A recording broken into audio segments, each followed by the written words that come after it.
Всем привет! Сегодня у нас ретроспектива, и мы с вами вспомним легендарные советские грузовики ГАЗ-53 и ЗИЛ-130. Я вам приготовил небольшую подборку машин из моей коллекции. Это далеко не все модели, которые я хотел вам показать. Если у вас будет интерес к продолжению рубрики, то поддержите видеоролик лайком и оставьте ваш комментарий. И мы рассмотрим как бортовые грузовые автомобили, так и различные надстройки. И я думаю, каждый из вас хотя бы раз в жизни сталкивался с настоящим грузовиком ЗИЛ или ГАЗ, и у нас подобных машин в советское время тоже было огромное количество. На некоторых грузовиках удалось поездить в качестве пассажира, на некоторых машинах я совершал тест-драйвы за рулем, и эти грузовики мне запомнились в трех базовых цветах: это синий, песочный и защитный зеленый. Хотя машины окрашивались и в другие варианты. И, конечно, к сожалению, сейчас встретить подобную машину у нас большая удача, хотя если отъехать от города куда-то в поселок, то можно наткнуться на хорошо сохранившийся советский грузовик. И давайте покажу вам первую модель ГАЗ-53F от Deep Models. И машина в красном цвете, и у Дипа такой же ГАЗ-53 предлагался в темно-зеленой окраске, и мне больше понравился первый вариант. И в каждом из цветов машина предлагалась как с установленными регистрационными номерными знаками, так и чистый вариант завода. И мне больше нравятся автомобили с номерами, и я считаю, эта маленькая деталь оживляет модель и придает ей более реалистичный вид. Вполне хорошая масштабная копия. Также на заднем борту есть дублер номера.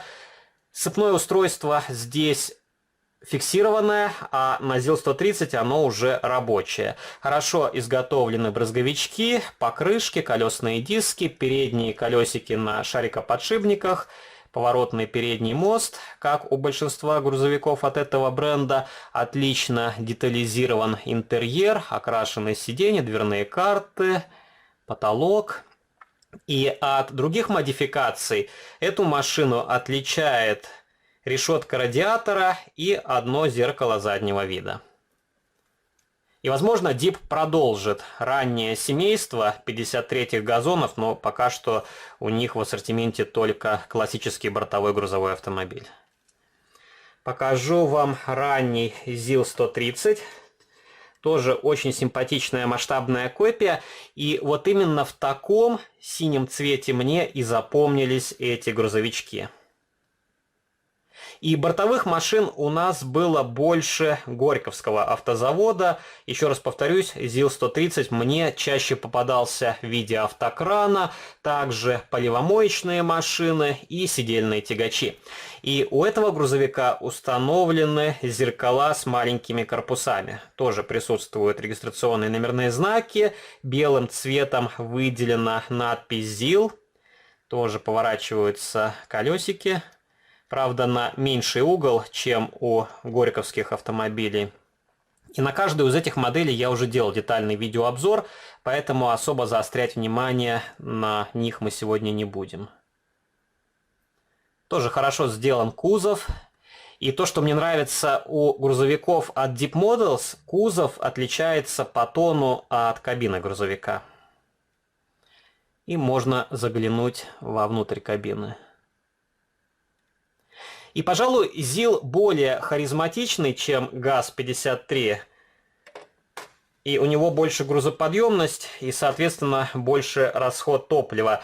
Я предполагаю, ГАЗ-53 использовался чаще в городе, потому что он компактней.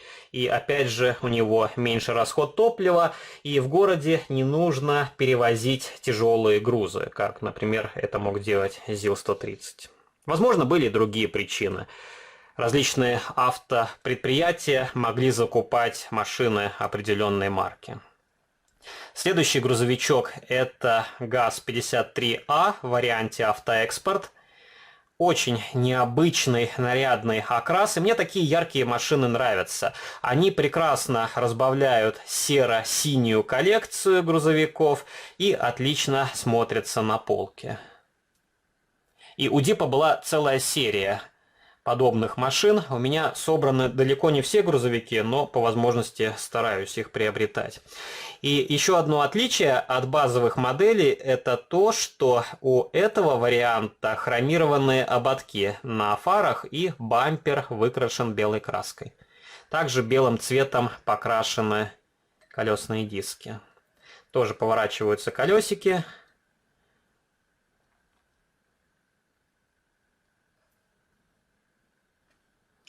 Далее я вам покажу ЗИЛ-130 в варианте автоэкспорт. Тоже очень необычный окрас.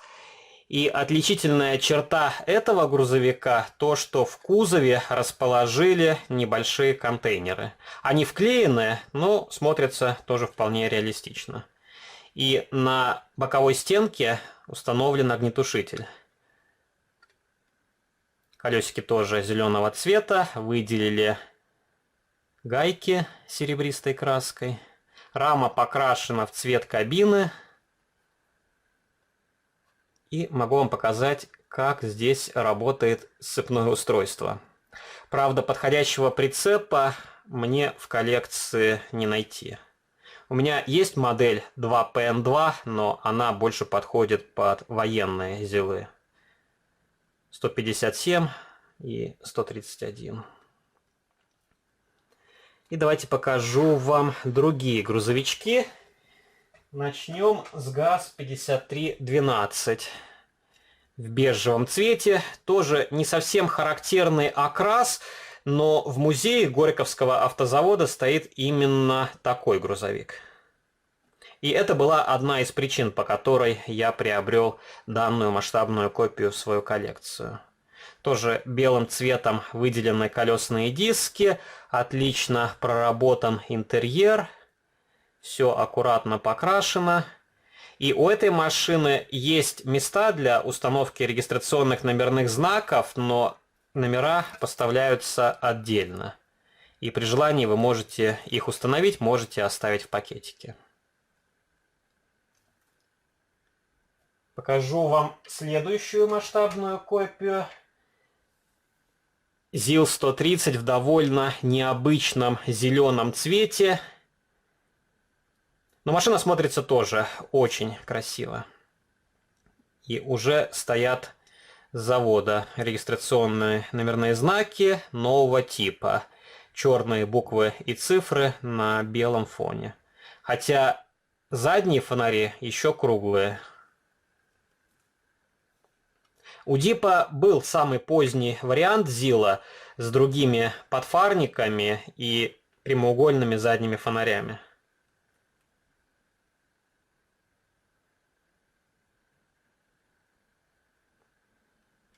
Далее покажу вам еще один классический бортовой грузовой автомобиль, только с логотипами Олимпиады 80. Тоже симпатичная машина. Это отдельная серия у Deep Models, и пока что выпущено два грузовика марки ЗИЛ, фургон, который я покажу чуть позже, и вот такой классический грузовичок. Тоже очень красивый, и цвет немножко отличается от ранней модификации, несмотря на то, что окрас очень похож. А другие узлы абсолютно идентичны. Еще мелкие отличия — это покрышки, также форма зеркал, естественно, решетка радиатора, и опять же стоят регистрационные номерные знаки.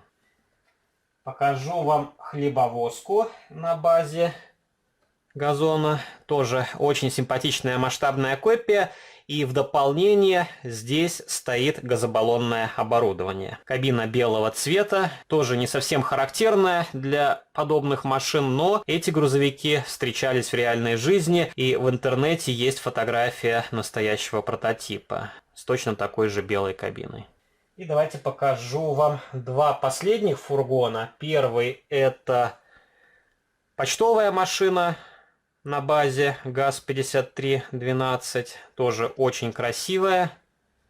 И у Костромы были похожие почтовые фургоны, но не стал их покупать в коллекцию, не очень понравилась надстройка. У Дипа, на мой взгляд, она сделана более реалистично. Хотя было очень много споров по поводу этих машин, и, на мой взгляд, у Костромы получилась в чем-то более удачная кабина. И опять же, каждый выбирает сам, что ему покупать в коллекцию. Я эти модели приобрел и ни капельки не жалею. И последний фургон У-94, относительно свежая новинка, тоже симпатичная. И это машина из серии Олимпиада 80.